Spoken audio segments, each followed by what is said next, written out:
Picture this: sheets of rain, streets turning into rivers, and the wind howling between buildings. Severe storms have slammed New York City with flash floods, damaging gusts, and even a rare tornado threat in the mix.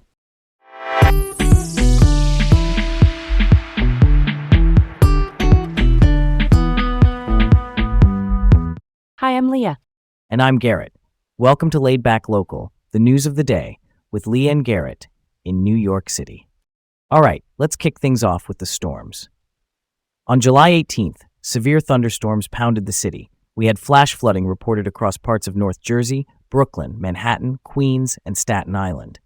Flash flooding means water rises fast, often in minutes, and overwhelms drains and roads. The NYPD flagged multiple traffic nightmares with expressways flooded and cars stalled out. At the airports, Newark, JFK, and LaGuardia stacked up significant delays, and the subways took a hit too, with rainwater causing service slowdowns and some suspensions. Here's another layer. We also had smoke drift in from Canadian wildfires, which pushed air quality into the unhealthy range at times. So even when the rain eased, the air was, not great. Officials urged everyone to avoid floodwaters. Those can hide open manholes, debris, and contamination. And a quick safety note, most flood deaths happen in vehicles. If a street looks like a river, turn around. Also, beaches are under a high rip current risk. That means powerful, narrow channels pulling water out to sea. If you do get caught, swim parallel to shore to break free, not straight back into the current. Honestly, that's close to the heart of it for me. We're seeing how vulnerable the city is to extreme weather. Tornadoes here are rare, yes, but possible. And storms like this turn routine commutes into real risks. It's a reminder that even in the concrete canyons, nature sets the terms. Real talk, if you're heading out today, keep it simple. Check transit alerts, give yourself extra time, and don't test flooded intersections. A curb can look like a puddle and actually be a foot-deep drop. Okay, let's move on to public health on the Upper East Side. The City Health Department, that's the agency overseeing public health and disease control, says there's now a second death tied to a Legionnaire's disease outbreak centered in the Carnegie Hill and Yorkville neighborhoods. We're at 72 confirmed cases, with 9 people still hospitalized as of today. Quick explainer. Legionnaire's is a form of pneumonia caused by Legionella bacteria. People get it by breathing in tiny water droplets like mist or vapor that carry the bacteria. Think cooling towers on big buildings or other building water systems that aerosolize water. It's treatable with antibiotics and isn't spread person to person. Officials say drinking tap water and using air conditioners in your home remains safe. The city's testing building cooling towers, and when they find positives, owners have to disinfect and remediate.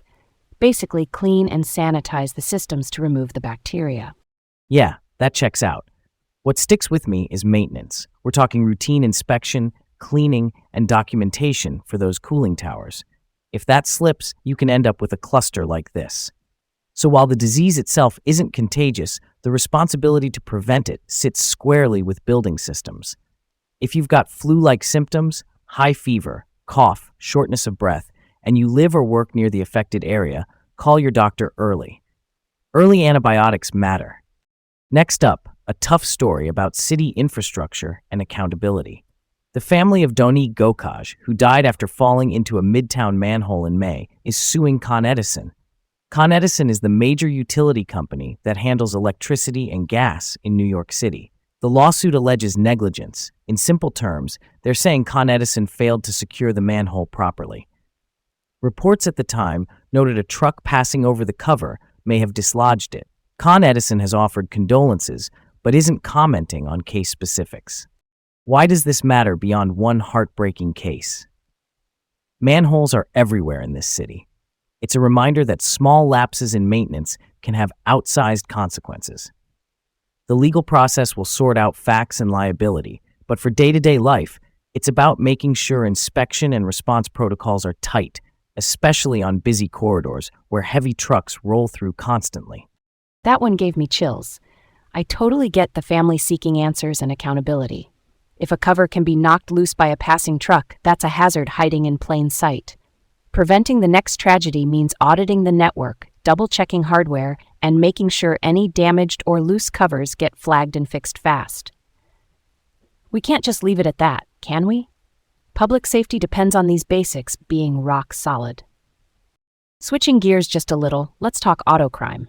The NYPD, that's the New York City Police Department, took down a sophisticated car theft crew this spring in an investigation they dubbed Operation Pit Crew.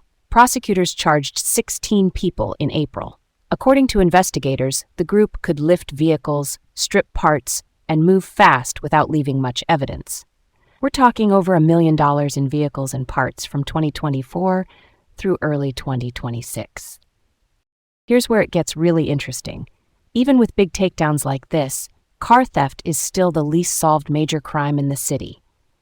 The clearance rate, meaning the percentage of cases where an arrest or charge is made, stays low. The department says it's expanding auto crime units and using new tools like social media analysis and following the money to map networks rather than just chasing individual boosts. Organized crews, encrypted tech, and key cloning devices keep raising the bar. Yeah, that's a solid point. It's a tech arms race. When thieves use high-end diagnostic tools, relay attacks to spoof key fobs, and encrypted comms, detectives have to answer with long-game investigations. That means building cases with transaction trails, surveillance across multiple boroughs, and coordination with other jurisdictions. And for drivers, quick basics help. Park in well-lit spots, consider a steering wheel lock as a visual deterrent, keep key fobs in a signal-blocking pouch at home. Not gonna lie, low-tech layers sometimes slow down high-tech thieves. Here we go. Last one. FIFA, the world governing body for soccer, plans to sell collectible patches of grass from the World Cup final at the temporarily rebranded New York, New Jersey Stadium. Prices range from around $450 up to $3,000. New Jersey's governor, Mickey Sherrill, says the state should get a cut because the New Jersey Sports and Exposition Authority poured about $13 million into preparing that pitch. The New York, New Jersey World Cup Host Committee says the revenue would support regional programs tied to the event. The exact revenue split between FIFA and the host side isn't public, which keeps the debate spicy. Big picture, this taps into a long-running tension. Hosts absorb massive costs for global events, while governing bodies centralize a lot of the profits.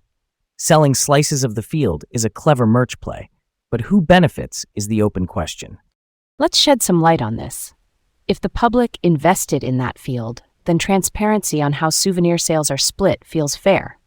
It's not anti-soccer, it's pro-clarity. Between staffing, security, transportation tweaks, and venue upgrades, host regions shoulder a lot, so a clean, public agreement on revenue sharing would go a long way.